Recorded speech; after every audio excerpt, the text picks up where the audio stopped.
Hi all, നമുക്ക് overseer grade 1 notification വന്നിട്ടുണ്ട്. അപ്പോൾ നമുക്കറിയാം, കഴിഞ്ഞ ഒരു ലിസ്റ്റിൽ നിന്ന് 240-ലധികം അഡ്വൈസസ് പോയ ഒരു ലിസ്റ്റാണ്. അതുകൊണ്ട് തന്നെ എല്ലാവരും കാത്തിരിക്കുന്ന ഒരു അവസരമാണ് LSGD അതുപോലെ തന്നെ PWD ഓവർസിയർ ഗ്രേഡ് 1 എന്ന് പറയുന്നത്. സോ നമുക്ക് ഈ ഓവർസിയർ ഗ്രേഡ് 1 തസ്തികയിൽ ലഭിക്കുന്ന സാലറിയെക്കുറിച്ച് ഒരു ഇൻഫർമേഷൻ തരികയാണ് ഈ വീഡിയോ വഴി. അപ്പോൾ നമുക്ക് സാലറി ഒന്ന് നോക്കാം. അപ്പോൾ നമ്മുടെ ഓവർസിയർ ഗ്രേഡ് 1 തസ്തികയിൽ ലഭിക്കുന്ന ബേസിക് പേ എന്ന് പറഞ്ഞാൽ 37,400 ആണ്. ഇതിൽ DA എന്ന് പറയുന്നത് 4,488 റുപ്പീസ് നമുക്ക് DA ആയിട്ട് ലഭിക്കും. പിന്നെ HRA, അതായത് ഹൗസ് റെൻറ്റ് അലവൻസ് എന്ന് പറഞ്ഞ് 2,992. അതെന്ന് പറയുന്നത് നമ്മൾ സാധാരണ ഏത് ലൊക്കേഷനിലാണോ നമുക്ക് പോസ്റ്റിംഗ് കിട്ടുന്നത് അതനുസരിച്ച് HRAക്ക് വേരിയേഷൻ ഉണ്ടായിരിക്കും. ഇപ്പം നമുക്ക് കോർപ്പറേഷൻ ആണെങ്കിൽ 10% ഓഫ് ബേസിക് പേ ആയിരിക്കും. പിന്നെ അതുപോലെ മുനിസിപ്പാലിറ്റി ആണെങ്കിൽ ചില ക്രൈറ്റീരിയാസ് അനുസരിച്ച് 6 മുതൽ 8% വരെ വേരിയേഷൻ ഉണ്ടായിരിക്കുന്നതാണ്.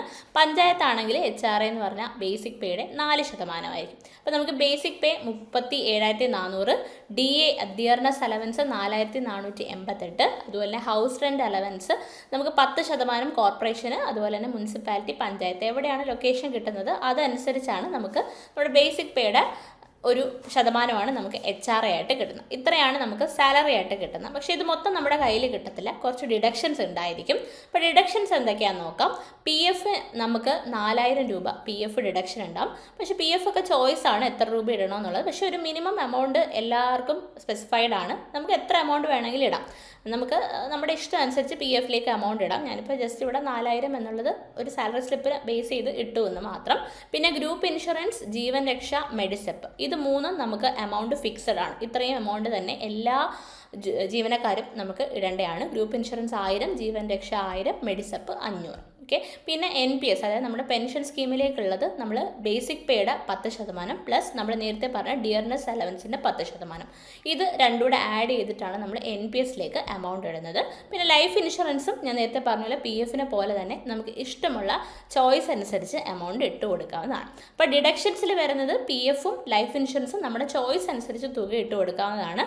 പിന്നെ നാഷണൽ പെൻഷൻ സ്കീം അല്ലെങ്കിൽ പെൻഷനിലേക്കുള്ള എമൗണ്ട് മാത്രമാണ് ബേസിക് പേയുടെയും ഡിയർനെസ് അലവൻസിൻ്റെയും 10% ആഡ് ചെയ്ത് നമ്മൾ എമൗണ്ട് ഉണ്ട്. പിന്നെ ഗ്രൂപ്പ് ഇൻഷുറൻസ്, ജീവൻ രക്ഷ, മെഡിസപ്പ് ഒക്കെ നമുക്ക് എന്താണ് കമ്പൽസറി ആയിട്ടും എല്ലാ ജീവനക്കാരും കൊടുക്കേണ്ട എമൗണ്ടാണ്. അപ്പം നമുക്ക് കിട്ടുന്ന ഗ്രോസ് സാലറി എന്ന് പറഞ്ഞാൽ അറൗണ്ട് ആണ്. ഇത് ഞാൻ പറഞ്ഞല്ലോ, ചിലർക്ക് ഈ ഗ്രോസ് സാലറി കൂടുതലായിരിക്കും. ബിക്കോസ് നമുക്ക് ഈ പറഞ്ഞ പോലെ എവിടെ ലൊക്കേഷൻ അനുസരിച്ച് HRAയുടെ വാല്യൂ ഒക്കെ മാറുന്നുണ്ട്. ഓക്കെ. അപ്പോൾ ഗ്രോസ് സാലറി ഏകദേശം ഓൺ ആവറേജ് 44,880 ആയിരിക്കും. ഡിഡക്ഷൻസ് എന്ന് പറയുന്നത് ഞാൻ നേരത്തെ പറഞ്ഞു, ഡിഡക്ഷൻസിനും വേരിയേഷൻ ഉണ്ടായിരിക്കും. എല്ലാവർക്കും ഒരുപോലെ ആയിരിക്കത്തില്ല. നമ്മൾ PFലേക്കും പിന്നെ നമ്മൾ ഇൻഷുറൻസിലേക്കും ഒക്കെ ഇടുന്ന എമൗണ്ടിൻ്റെ വേരിയേഷൻ അനുസരിച്ച് ഡിഡക്ഷൻസിന് വ്യത്യാസം ഉണ്ടാവും. ഡിഡക്ഷൻസ് നമുക്ക് വരിക ഓൺ ആവറേജ് 11,600, ഏകദേശം 11,000 അടുപ്പിച്ച് വരും.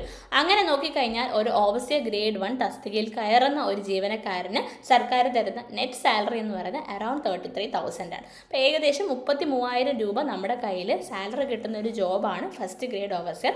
മാത്രമല്ല ജോബ് സെക്യൂരിറ്റി, പിന്നെ നമുക്ക് അതിന് ശേഷം ഉണ്ടാകുന്ന ബെനിഫിറ്റ്സ്, റിട്ടയർമെൻറ്റിന് ശേഷം ഉണ്ടാകുന്ന ബെനിഫിറ്റ്സ്, അങ്ങനെയുള്ള കാര്യങ്ങളെല്ലാം തന്നെ നമ്മൾ ആലോചിക്കുക. സോ നമുക്ക് കിട്ടുന്ന സാലറി എന്ന് പറയുന്നത് 33,191 ആണ്.